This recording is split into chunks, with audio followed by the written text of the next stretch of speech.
रुक जाओ।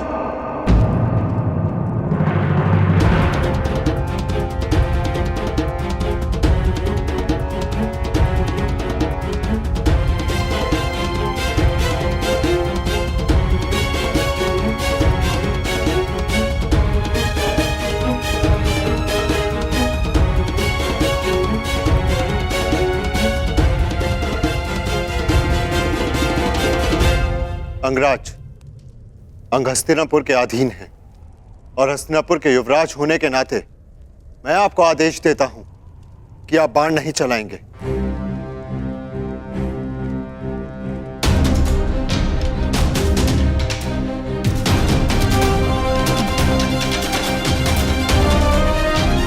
और अर्जुन, यदि तुम्हें अपने ज्येष्ठ भ्राता का तनिक भी मान है तो तुम प्रहार नहीं करोगे।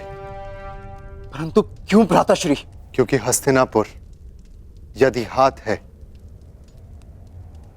तो हम सब उसकी उंगलियां हैं, और एक ही हाथ की उंगलियां एक दूसरे को नहीं मारती।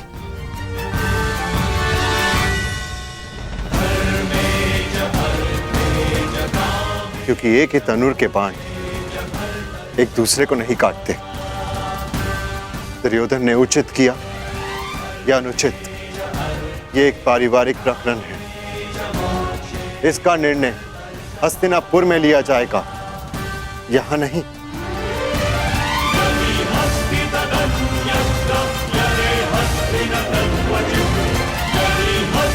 यदि यहां हस्तिनापुर के कुमारों के मध्य संघर्ष हुआ तो हस्तिनापुर उपहास का पात्र बन जाएगा। परंतु यह युद्ध मेरे और कर्ण के मध्य है।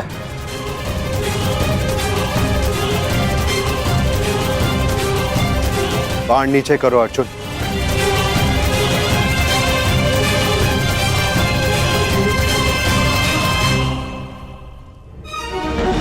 अंगराज, इस समय अनुज दुर्योधन के प्रतिनिधि हैं।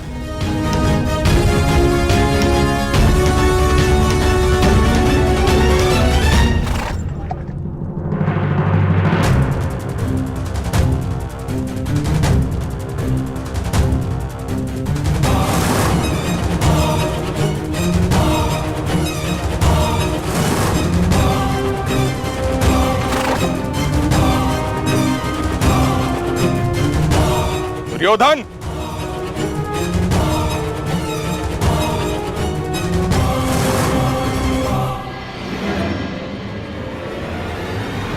मेरे मार्ग में मत आइए मद्र नरेश। मेरा परामर्श है आप सही मार्ग पर वापस आ जाएं।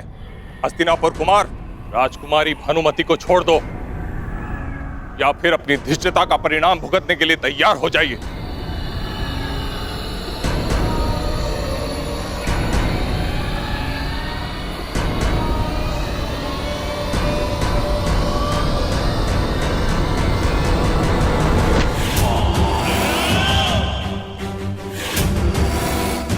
परिणाम की चिंता व्यापारी करते हैं, दुर्योधन केवल युद्ध करता है। तो फिर किससे युद्ध करना चाहते हो? चुन लो।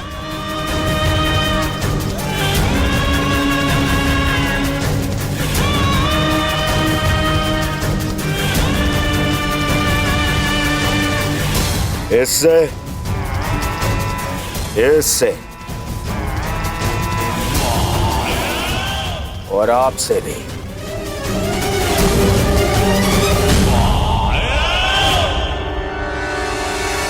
युवराज युधिष्ठिर, यदि कोई और दिन होता तो आपके इस तर्क की काट अवश्य प्रस्तुत करता, परंतु आज मेरे मित्र को मेरी सहायता की आवश्यकता है।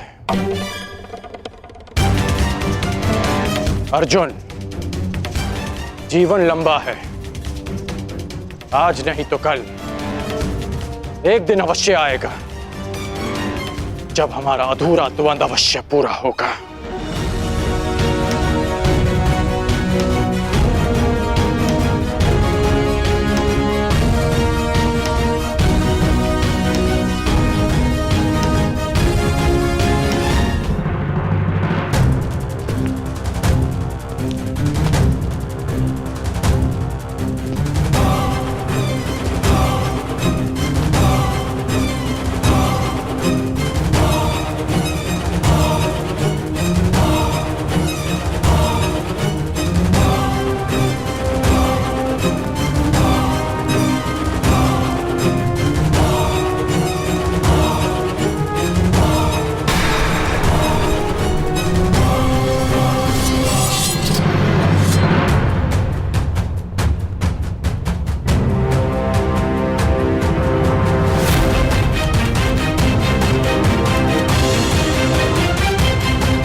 मेरी चिंता छोड़ो, भानुमति को रोको।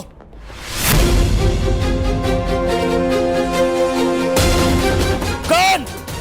रोको उन्हें।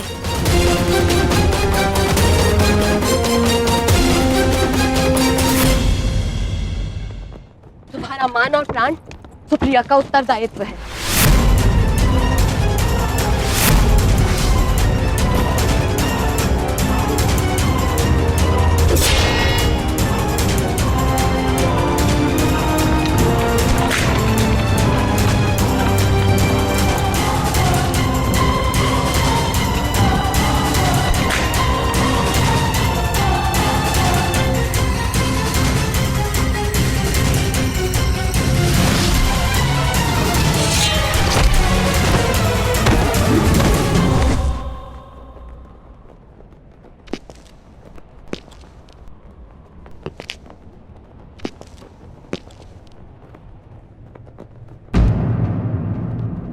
क्या हुआ दुर्योधन?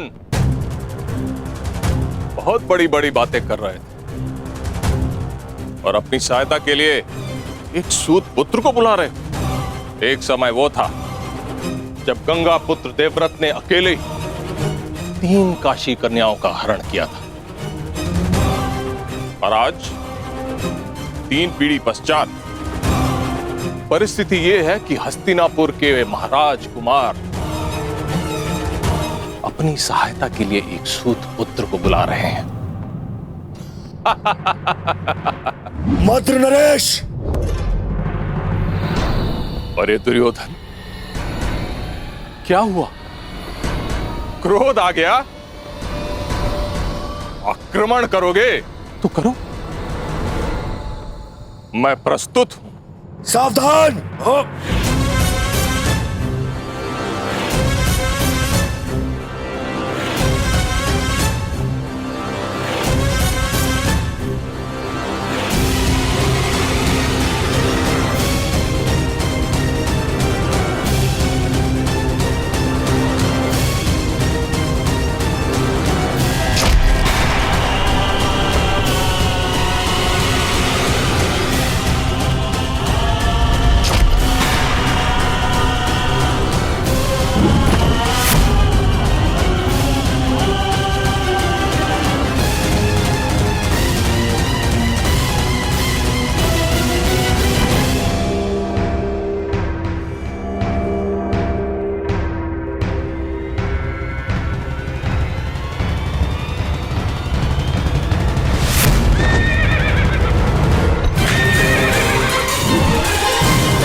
ना हिलने का प्रयास करना और ना राजकुमारी भानुमति को स्पर्श करने का, वरना अपने प्राण से जाओगे।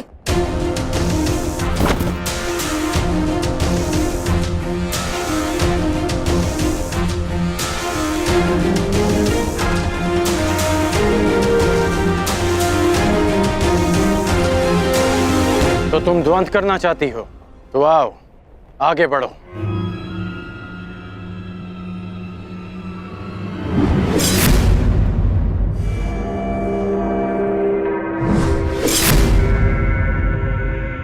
सावधान सुप्रिया! कुमारियों के हाथ में मेहंदी शोभा देती है, खड़क नहीं। और सच्चे वीर पुरुष को हरण करना शोभा नहीं देता।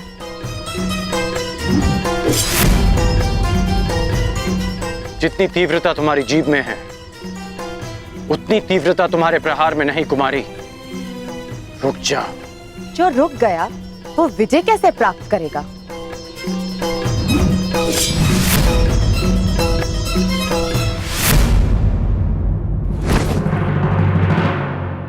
शत्रु का क्रोध शल्य के जीवन का अमृत है। दुर्योधन, अब तुम्हारी सहायता के लिए कौन आएगा?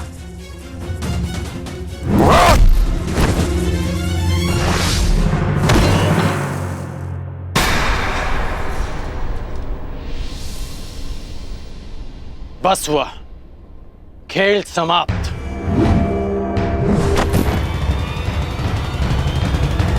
सुप्रिया! वीरांगना पराजित हुई, अब शांत रहना तुम्हारा धर्म है।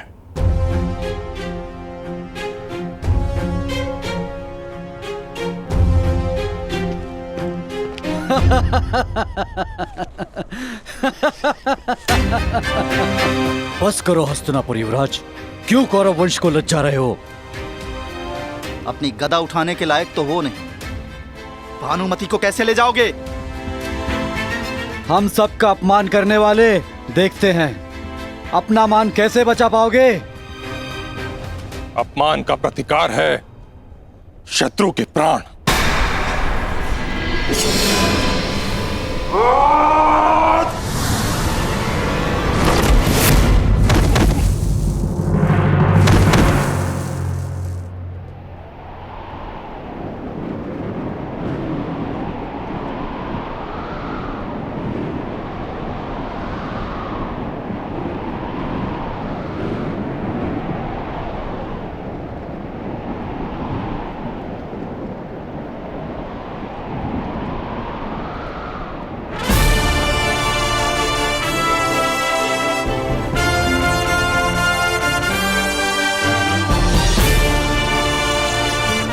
कर्ण,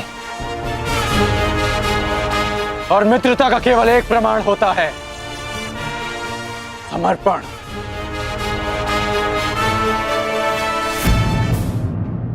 एक मित्र के लिए सबको शत्रु बना लेना मूर्खता है युवराज। जरासंध एक था, इसलिए तुम जीत गए। मगर हम अनेक हैं, हमें कैसे हराओगे?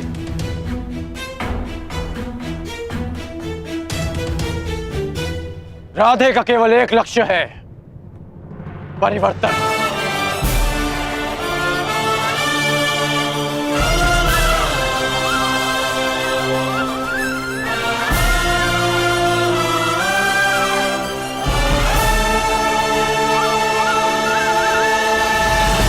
यदि किसी में भी बल है तो आगे बढ़ो।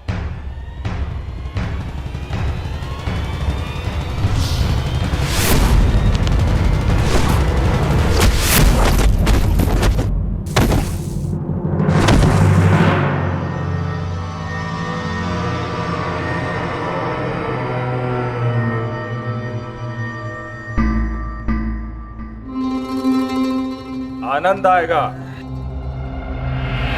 स्वयंवर में विजय प्राप्त करने से अधिक तुम्हें पराजित करने में आएगा कर्ण। सुना है अंगराज में बहुत क्रोध है और शल्य को क्रोध का प्रतिकार करने में सबसे अधिक आनंद आता है।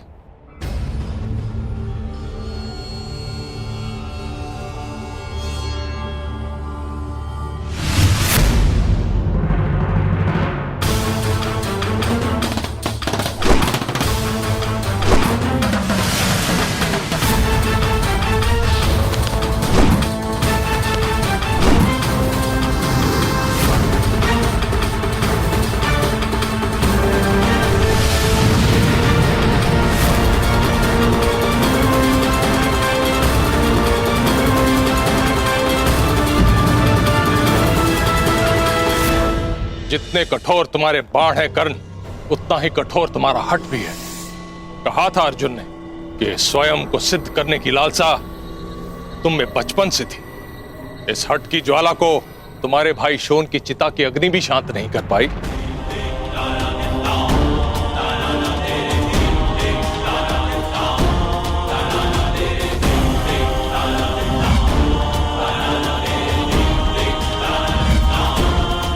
क्रोध आ रहा है कर्ण।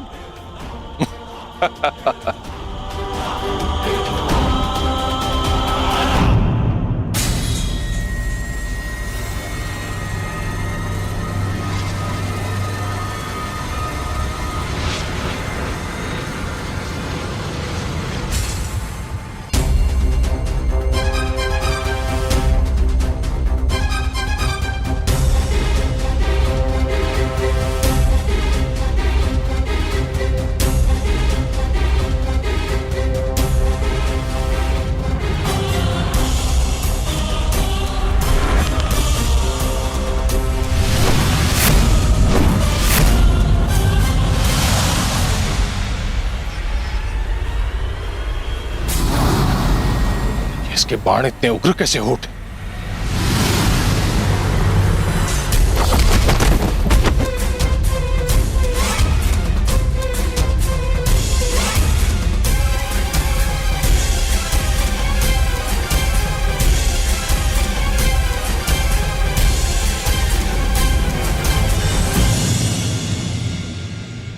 तुम्हारे क्रोध से मुझे शक्ति मिलनी चाहिए थी, फिर ऐसा क्यों नहीं हुआ? क्योंकि भले ही शत्रु द्वारा किया गया क्रोध आपका सबसे बड़ा शस्त्र है, परंतु शत्रु द्वारा उत्पन्न किया गया क्रोध कर्ण का सबसे प्रबल अस्त्र है। सूर्य और दीपक में जो अंतर है वही अंतर कर्ण और अन्य योद्धाओं में है। आज आपने सूर्य को सामान्य दीपक समझकर हाथ में लेने की भूल की। आज गुरु परशुराम का शिष्य कर्ण आपके सामने खड़ा है। वो गुरु परशुराम जिन्होंने मेरी दुर्बलता को, मेरे क्रोध को मेरी सबसे बड़ी शक्ति में परिवर्तित कर दिया। अब आप शक्तिहीन हैं। आप मेरे बाणों का तेज नहीं सह पाएंगे और ना ही मेरे नागपाश का बंधन तोड़ पाएंगे।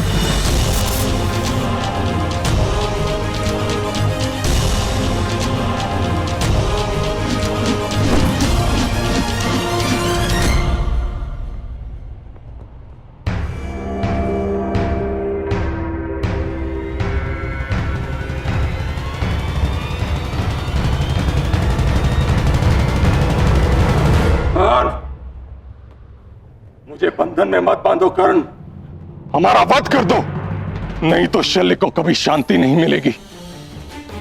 जैसे सूर्य को राहु के ग्रहण से सदा भय रहता है, अगर हम जीवित बच गए हम राहु की तरह तुम्हारी कुंडली पर छा जाएंगे कर्ण, सदा सदा के लिए तुम्हें ग्रास जाएंगे।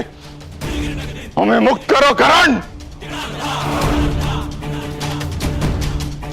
राधे चुनौती समाप्त करता है, चुनौती देने वालों को नहीं। आपकी चुनौती समाप्त हुई, इसलिए अब यह युद्ध भी समाप्त हुआ।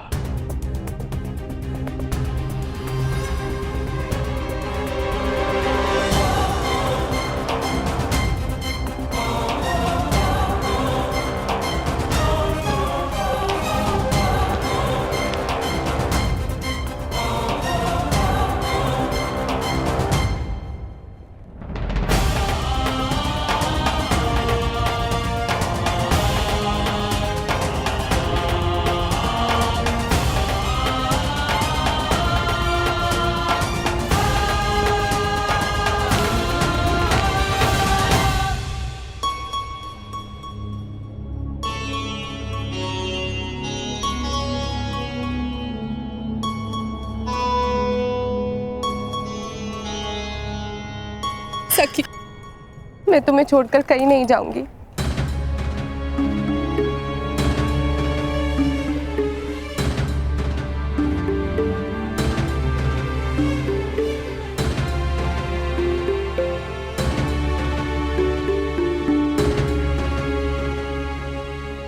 मेरा अनुमान सही सिद्ध हुआ मित्र। मैंने तुम्हें यहाँ लाकर कोई भूल नहीं की।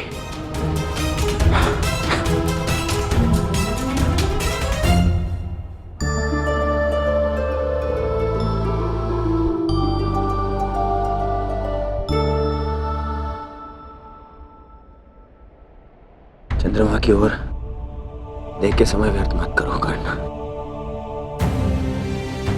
तुम्हें अभी एक और वचन को पूर्ण करना है। पूर्णिमा के पूर्ण होने से पूर्व हमें अंग प्रदेश पहुंचना है। चलो मित्र।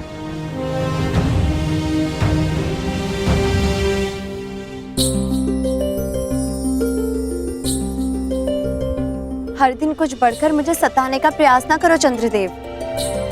तुम्हारे पूर्ण होने से पूर्व ही मेरा कर्ण अपना वचन पूर्ण करेगा। मेरे जीवन का सूर्य मेरा कर्ण मेरे समक्ष प्रस्तुत होगा।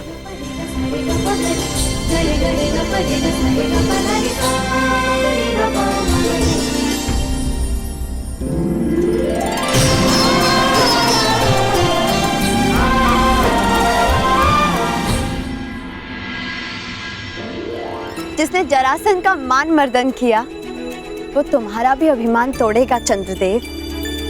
पूर्णिमा से पूर्व ही मेरा कर्ण लौटेगा।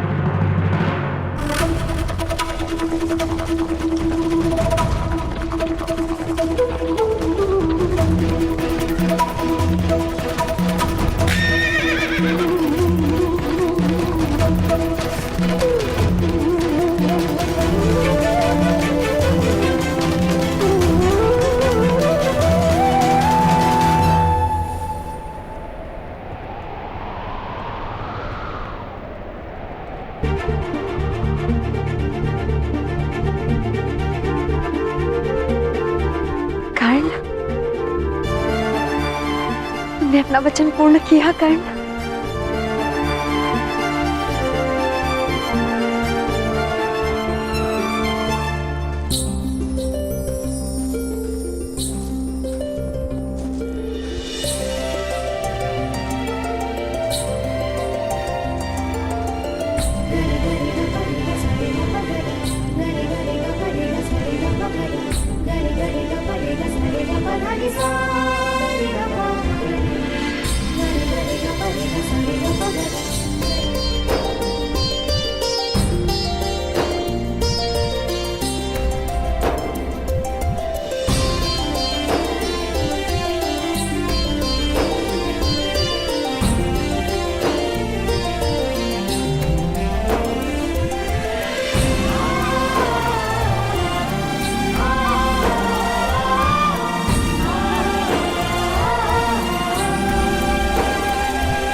वृषाली के विश्वास की विजय हुई। इस विश्वास ने कर्ण को अपना कर्तव्य पूर्ण करने की शक्ति दी। वृषाली,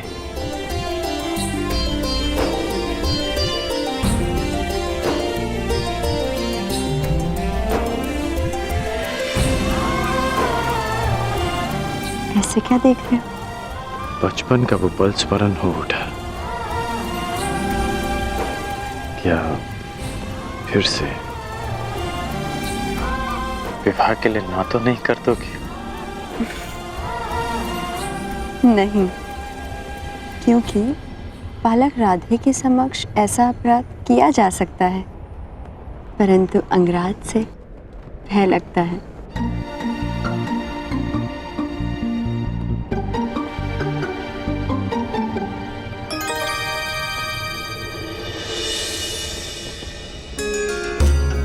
प्रणिपात कुमार।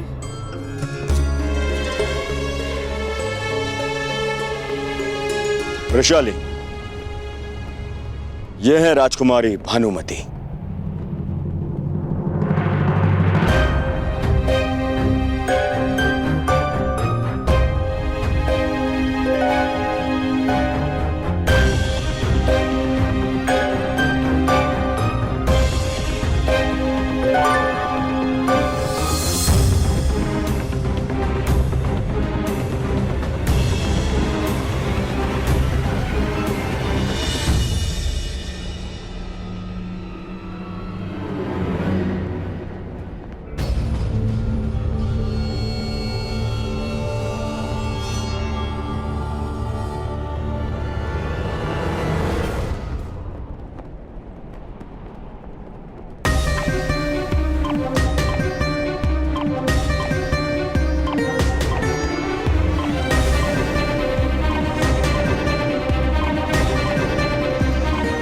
क्या हुआ? अतिथियों का स्वागत नहीं करोगी? दुर्योधन ने जो किया वह उचित नहीं महाराज। कलिंग और हस्तिनापुर की प्रतिष्ठा के साथ खेल किया उसने। तुम भी तो वहां थे युधिष्ठिर। युवराज और ज्येष्ठ भ्राता होने के नाते तुमने दुर्योधन को क्यों नहीं रोका? ज्येष्ठ पिताश्री, मैंने प्रयास किया, परंतु उन्होंने युवराज का अनुरोध ठुकरा दिया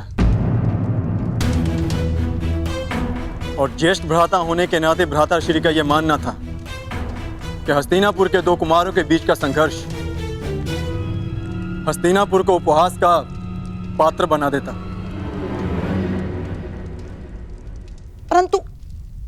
परंतु मुझे ये समझ नहीं आता कि ये विवाद हो क्यों रहा है।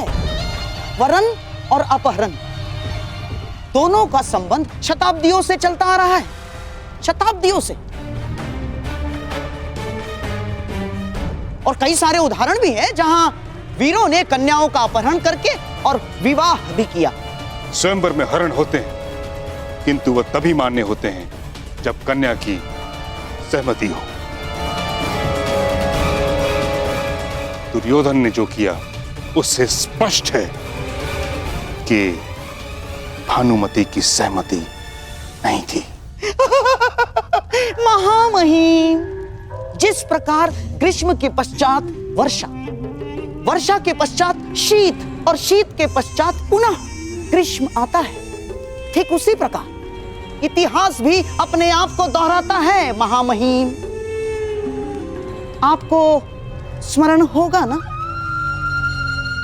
काशीराज की कन्याएं अंबा, अंबिका, अंबालिका,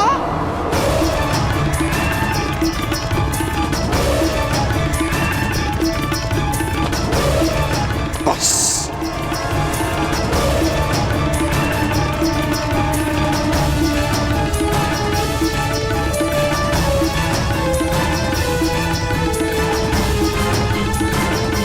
हाँ, मैंने हरण किया था इसलिए क्योंकि काशीराज ने हस्तिनापुर के सम्मान को ललकारा था, परंतु दुर्योधन ने वो हरण करके हस्तिनापुर के मान को दांव पर लगा दिया है,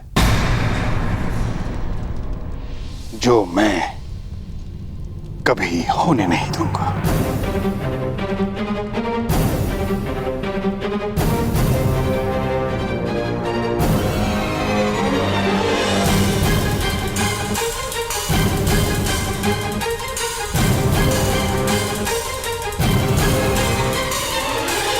अब आप ही सुझाव दीजिए ताचरी कि इस विषय में किया क्या जाए। ये समय विचार और सुझाव का नहीं महाराज, प्रतिक्रिया का है।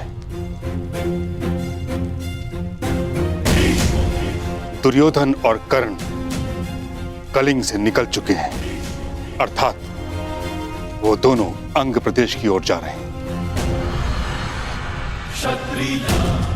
मैं शीघ्र ही अंग प्रदेश की ओर प्रस्थान करना चाहता हूं। प्रयास ये है कि कलिंग कुमारी को सकुशल कलिंग लौटा दिया जाए।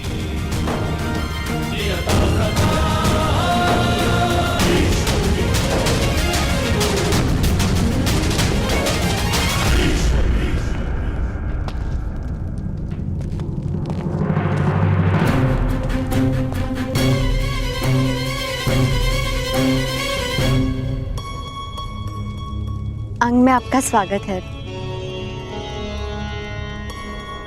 प्रणिपात राजकुमारी।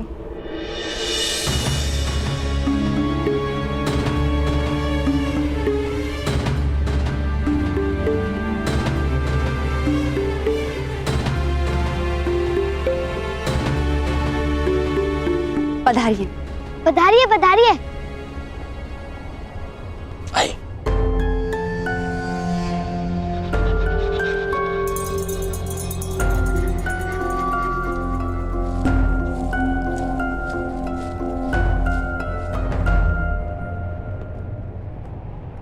कर्ण, कुमारी भानुमति के मुख पर एक स्वयंवरा होने का ना हर्ष है, ना आंखों में प्रसन्नता।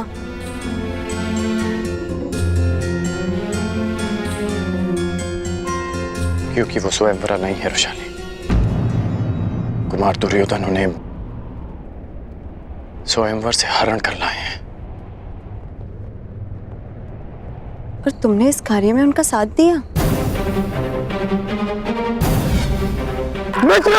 कर्ण, तुम मेरी चिंता छोड़ो, भानुमति को रोको। कर्ण, रोको उन्हें।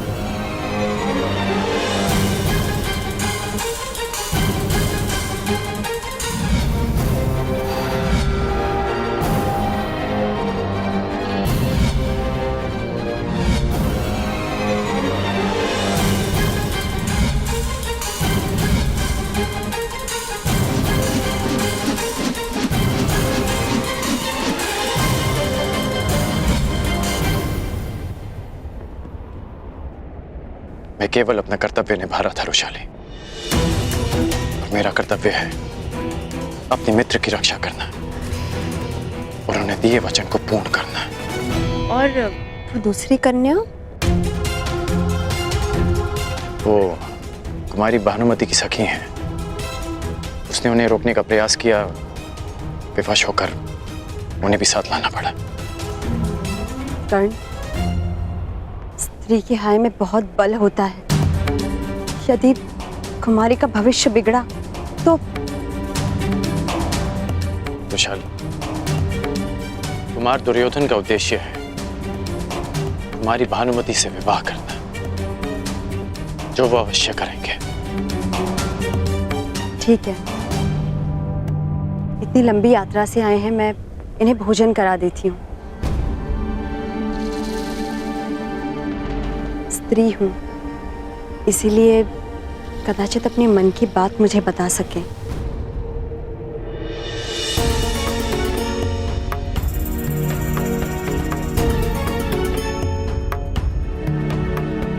ये ठीक नहीं हुआ है कर्ण, क्योंकि अपहरण केवल कुमारी भानुमति का ही नहीं, सुप्रिया का भी हुआ है।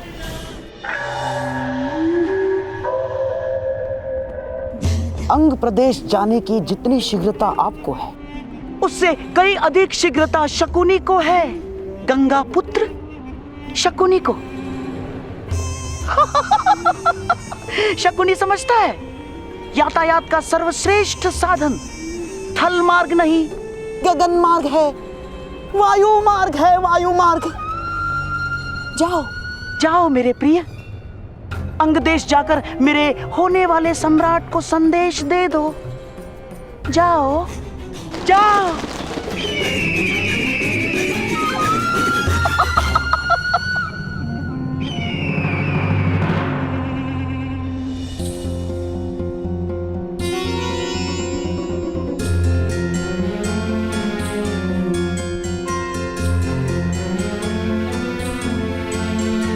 सखी, तुम क्या करोगी सुप्रिया? मैं समझी नहीं।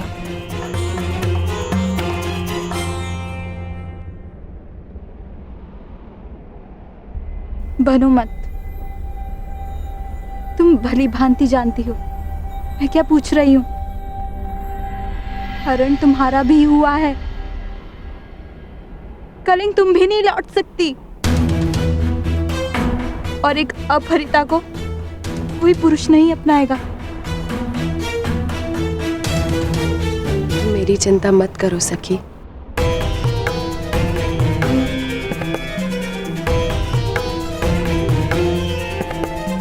मैं तो कहीं भी चली जाऊंगी। नहीं,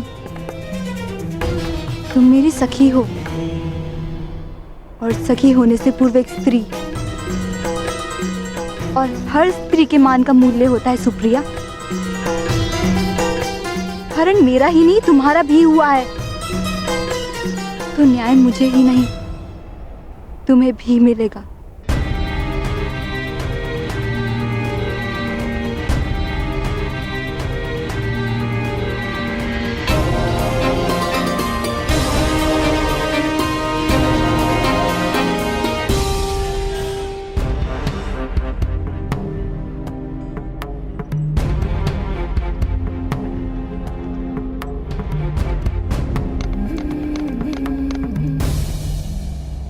सब शुभ हो रहा है वैशाली। देखो कौन आया है।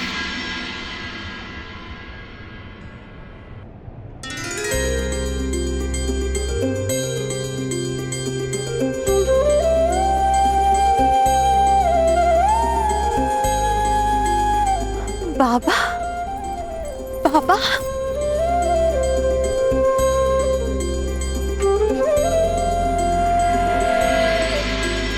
अपनी पुत्री पर विश्वास करके भी उसे नाप ना पाना, ये मेरे आत्मविश्वास का खोट था। इसीलिए मैं लौटकर आया हूं। जब तक मनुष्य निर्धन नहीं होता, उसे मुद्रा का मोल समझ नहीं आता। जब तुमने भुगत ग्राम छोड़ा तो तुम्हारा मोल समझ में आया वैशाली। अपने बूढ़े पिता को क्षमा कर दो। तेरा कन्यादान कर सकने का अधिकार मुझे दान में दे दे पुत्री।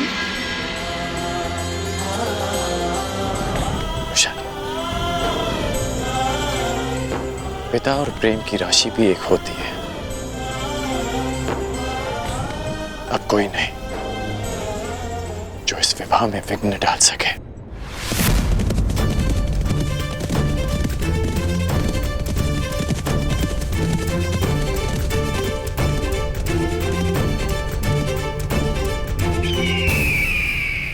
ये तो मामाश्री का पालतू पक्षी है।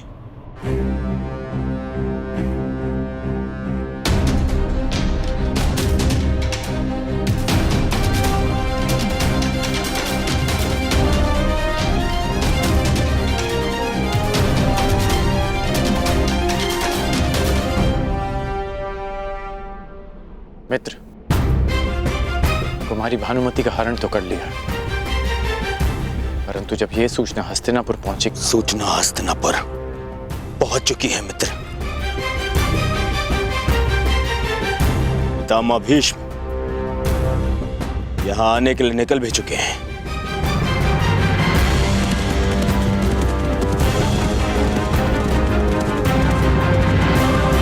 मुझे अभी और इसी क्षण भानुमति से विवाह करना है, और वो भी यहीं अंग में।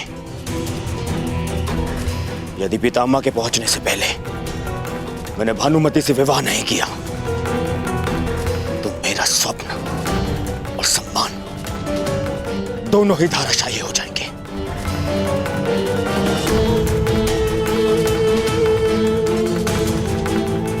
परंतु मित्र, तुम्हारी भानुमति, क्या वो इस विवाह के लिए अपनी स्वीकृति देंगी? यदि स्वीकृति होती तो मैं उसका हरण ही क्यों करता। मुझे भानुमति से शीघ्र ही विवाह करना है। अब तुम बताओ मित्र, क्या तुम मेरे साथ हो या नहीं?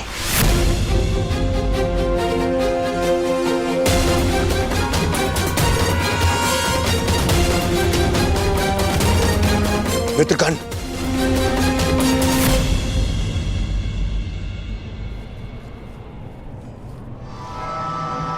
कुमारी, तुम अपने स्थान पे नहीं थी। कहां गई थी तुम? कहां जाती कुमार, और किसके पास जाती? जिस प्रकार वृक्ष से टूटा फल पुनः अपनी ढाल पर नहीं लग सकता, उसी प्रकार एक अपहृता कन्या अपने पिता के घर वापस नहीं लौट सकती। और उनके अतिरिक्त कहां जाती? एक और अंबा बन जाती और हर एक योद्धा से अपने अपमान का, अपने तिरस्कार का प्रतिकार मांगती। ये संभव नहीं, ये संभव नहीं है कुमार। अर्थात तुम इस विवाह के लिए प्रस्तुत हो?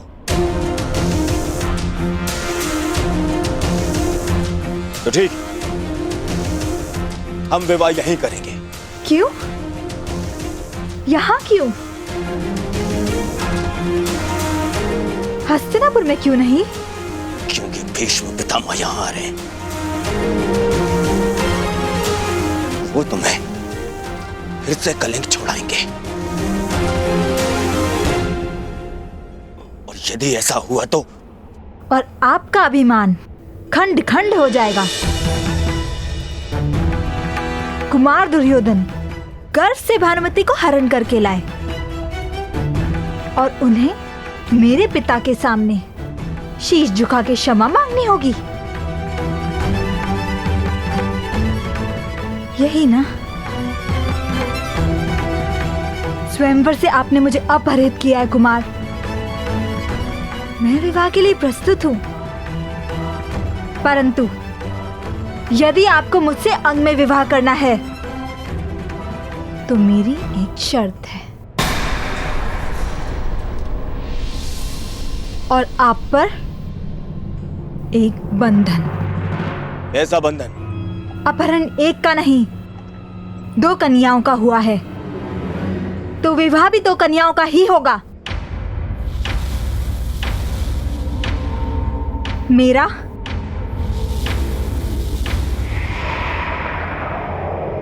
और सुप्रिया का।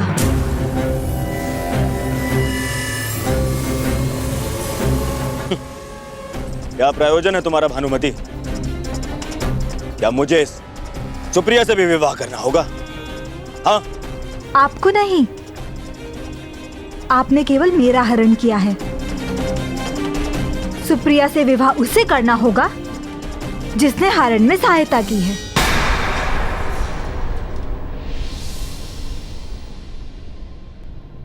अंगराज कर्ण को।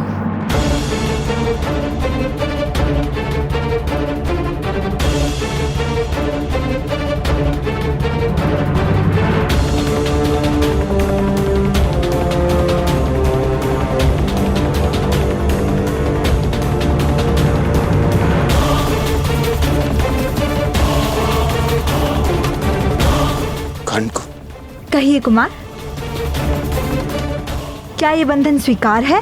बस कुमारी, जो दुर्योधन बलपूर्वक तुम्हारा हरण कर सकता है, वो दुर्योधन बलपूर्वक तुमसे विवाह भी कर सकता है, बिना किसी अनुबंध को माने। यदि आप ऐसा सोचते हैं तो एक पग आगे बढ़ाइए कुमार।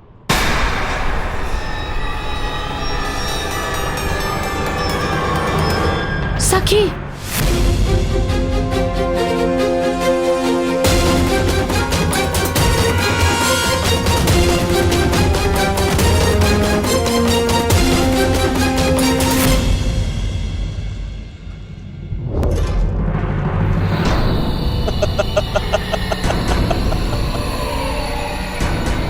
कुमारी, क्या आप हम पर प्रहार करेंगे?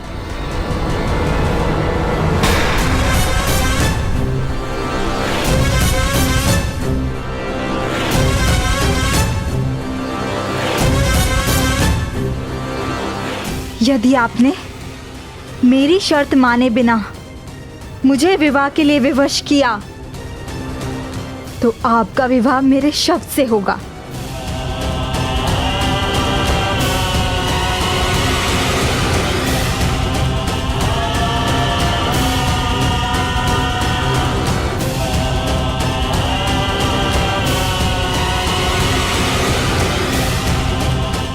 बोलिए, स्वीकार है?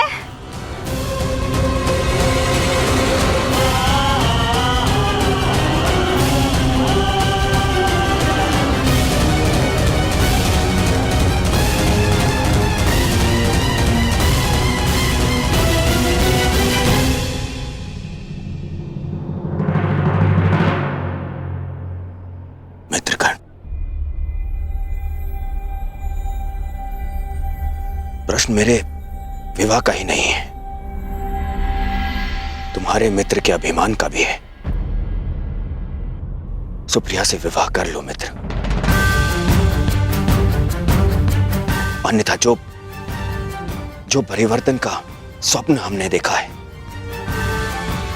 वो भी पूर्ण नहीं होगा। यदि मेरा पुत्र युधिष्ठिर के पुत्र से पहले जन्म ना ले पाया तो तुम्हारा समाज परिवर्तन का स्वप्न भी पूरा नहीं होगा। कर लो सुप्रिया से विवाह।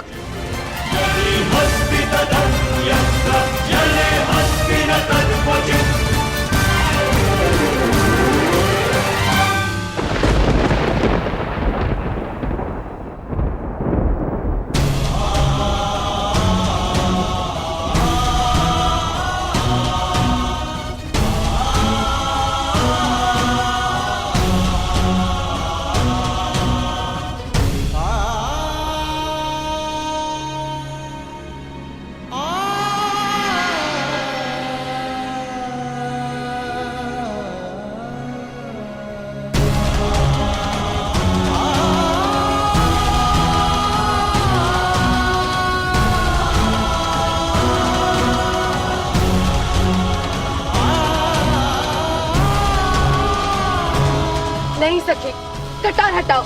नहीं सुप्रिया, अब तो मेरा विवाह इसी शर्त पे होगा, जब अंगराज तुमसे विवाह करेंगे।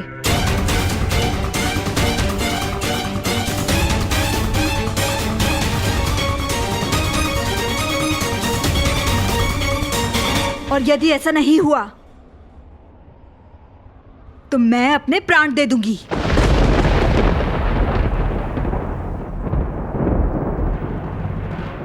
फिर सारे संसार को ज्ञात हो जाएगा कि किस प्रकार हस्तिनापुर के महाराजा कुमार ने अपने मित्र कर्ण के साथ मिलकर दोनों कन्याओं के साथ अन्याय किया।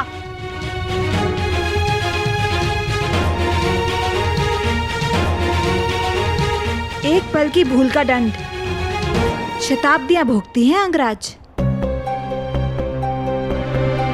और कल यदि आपको अपयश मिला तो पीढ़ियों तक भुलाया नहीं जा सकेगा।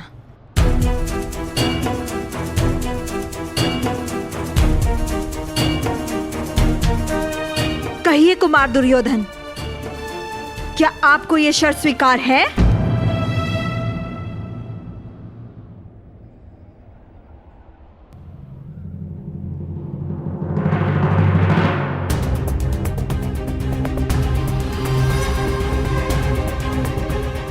बोलो मित्र, उत्तर दो।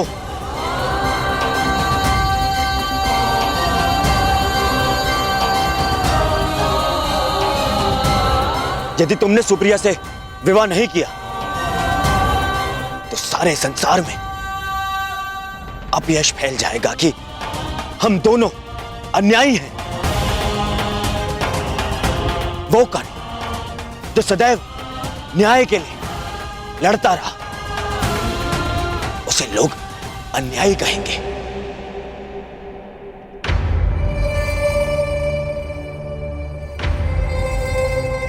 कर लो मित्र, सुप्रिया से विवाह कर लो।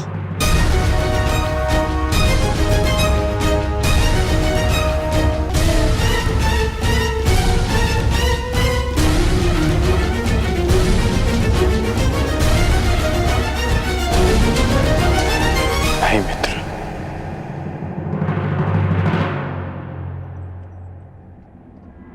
मैं ये विवाह नहीं कर सकता।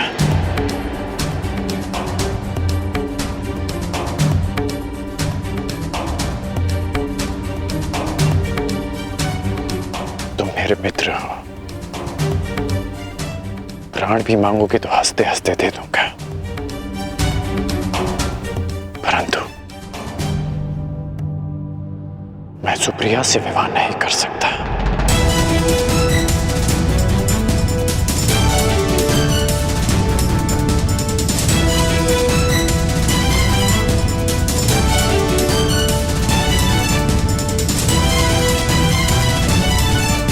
मित्र,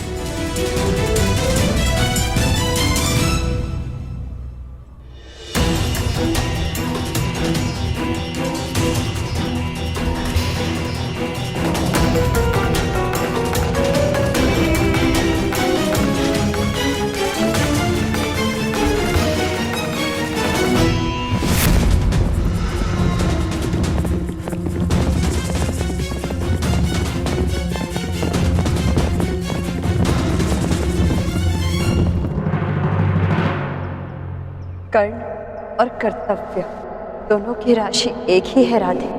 जिसके साथ जीवन के मार्ग पर चलना है उसके कर्तव्य के मार्ग पर बाधा नहीं बनेगी वृषा।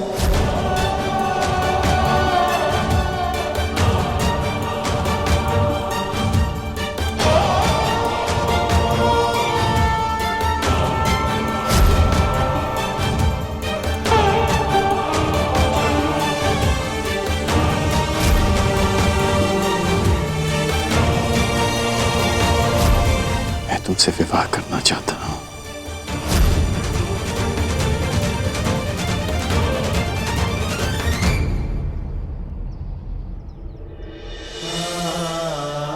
पहली बात, वो मेरा घर नहीं हमारा घर होगा, और खिड़की से ऐसा दृश्य होगा जहां से सूर्य भी दिखे और चंद्रमा भी।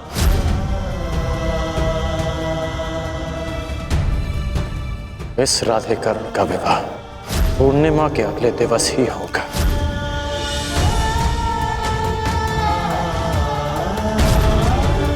इन पुष्पों का एक गुण नहीं होगा हमारे प्रेम, ये हमारा प्रेम कभी मुरझाएगा नहीं। जब भी वृषाली को देखता हूं तो अनुभव होता है कि हाँ, मुझे उसके लिए संघर्ष करना है। हरण तुम्हारा भी हुआ है और एक अपहरिता को कोई पुरुष नहीं अपनाएगा। सुप्रिया से विवाह उसे करना होगा जिसने हरण में सहायता की है, अंगराज कर्ण को। एक पल की भूल का दंड शताब्दियां भुगती हैं अंगराज। कल यदि आपको अपयश मिला तो पीढ़ियों तक भुलाया नहीं जा सकेगा। यदि तुमने सुप्रिया से विवाह नहीं किया तो हम दोनों का वो परिवर्तन का स्वप्न अधूरा रह जाएगा मित्र।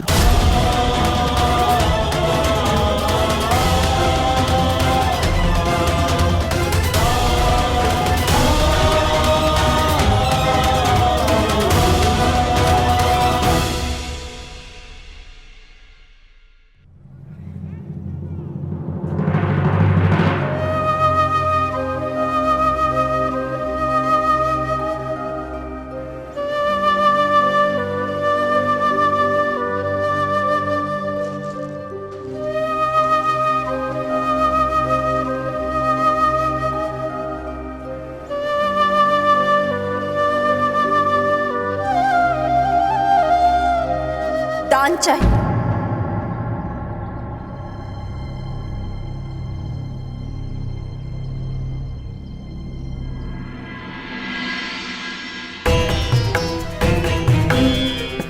दान चाहिए अंगराज कर्ण।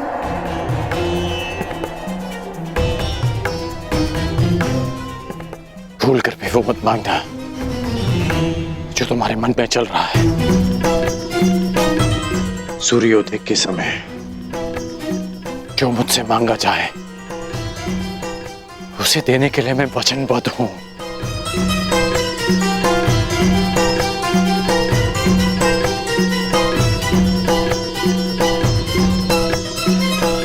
भूल गए कर्ण, कर्तव्य और कर्ण की राशि एक ही है। और वृषाली तुम्हारे जीवन रूपी रथ की सारथी।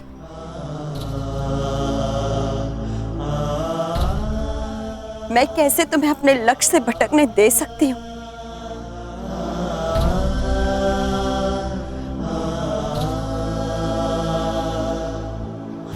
तुम भूल रही हो वृषाली कि तुम मेरे जीवन सारथी होने के साथ साथ जीवन संगनी बनने जा रही हो।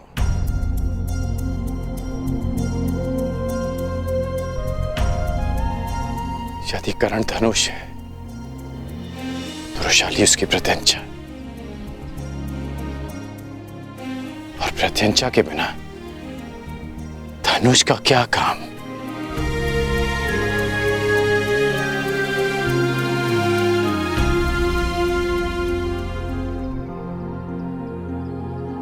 प्रत्यंचा कोई भी होकर धनुष का कर्तव्य है लक्ष्य भेद करना,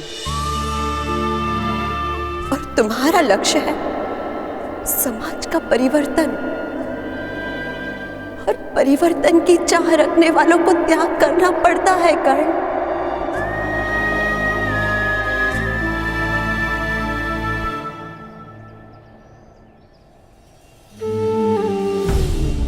जानते हो कर्ण, वृक्ष की पूजा क्यों की जाती है?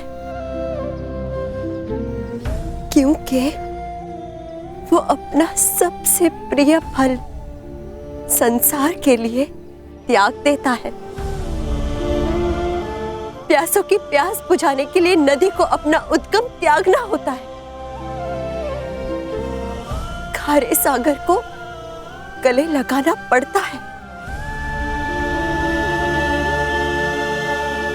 यदि अपने जन्म के स्थान पर कर्म को मान्यता दिलवानी है तो तुम्हें अपने कर्म से सिद्ध करना होगा कर्ण। सुप्रिया को न्याय देना होगा।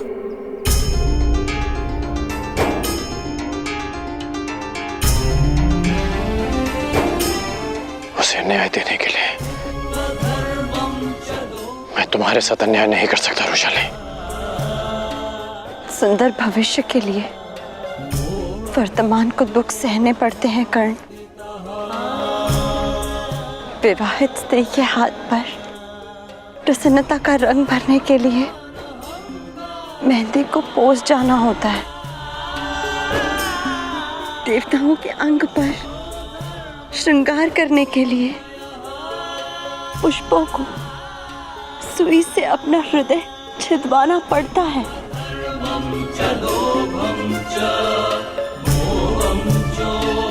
परिवर्तन का ये स्वप्न मैंने तुम्हारे साथ मिलकर देखा है। तुम्हारे बिना इस स्वप्न का कोई अर्थ नहीं। तुम्हारे स्वप्न के साथ मैं सदा रहूंगी कर्ण। यदि परिवर्तन एक महान इमारत है तो वृषाली उसकी नींव की ईंट बनकर रहेगी।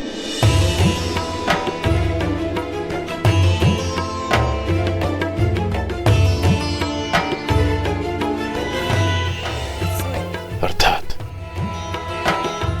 महान बनने के लिए मैं तुम्हारा बलिदान कर दूं, तो मैं स्वयं से दूर कर दूं। रुशाली, पत्ता वृक्ष से टूटता है तो मुरझा जाता है, सूख जाता है। और वही मुरझाया सूखा पत्ता उसी वृक्ष के जड़ों में जाता है, खाद बनकर रिसता है और एक नए पत्ते को जन्म देता है। कर्ण, समाज उसके पीछे जाता है जिसका मान होता है। खंडित मूर्ति की कोई पूजा नहीं करता। यदि तुमने ये विवाह नहीं किया तो तुम पर एक स्त्री के अपहरण का कलंक लगेगा,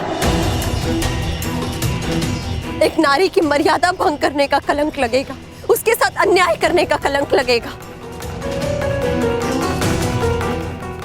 इस बोझ के साथ तुम परिवर्तन के शिखर की यात्रा कैसे पूर्ण कर पाओगे कर्ण?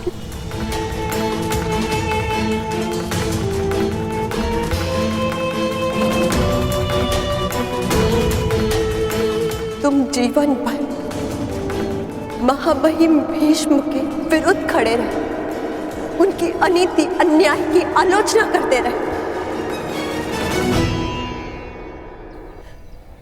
परंतु आज तुम वही करने जा रहे हो कर्ण जो महामहिम भीष्म ने अम्बा के साथ किया।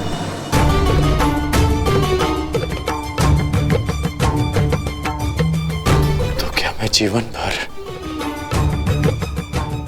अपने हृदय पर इस घाव को लेकर भटकता रहूं कि मैंने तुम्हारे साथ अन्याय किया?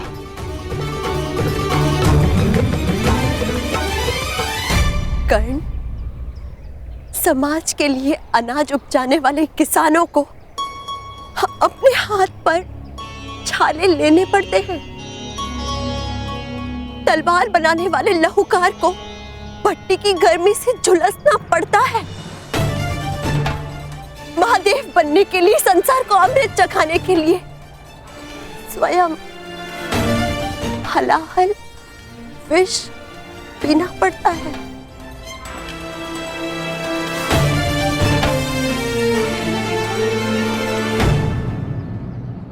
तुम अपने लक्ष्य से नहीं डिग सकते कर्ण, ना ही मैं तुम्हें डिगने दूंगी।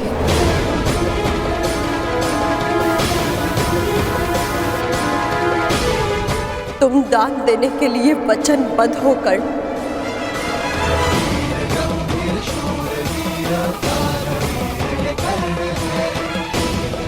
सूर्य को साक्षी रखकर वचन दो कर्ण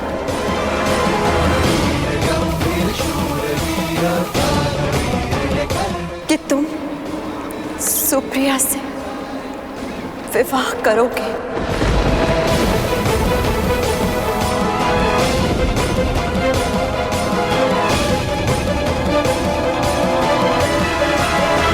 दान दो अंगराज, दान दो।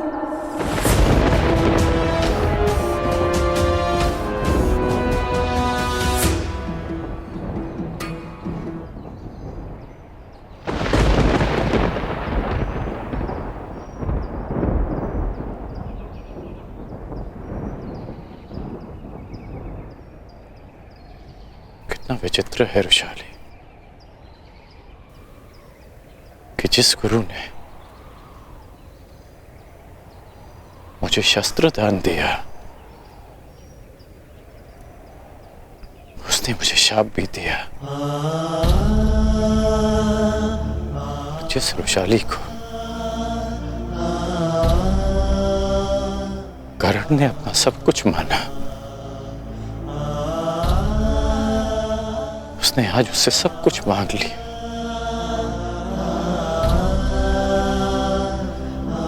आज सूर्य की किरणों ने सूर्य से उसका तेज मांग लिया। आज कर्ण की श्वास ने उससे उसके प्राण मांग लिए।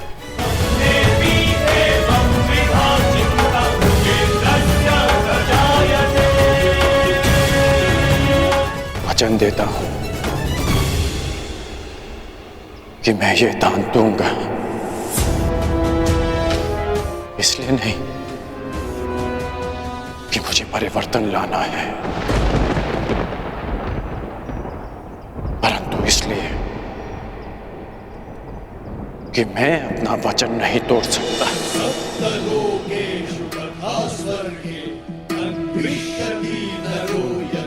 सूर्य को साक्षी मानकर ये सूत पुत्र राधेकर्ण वचन देता है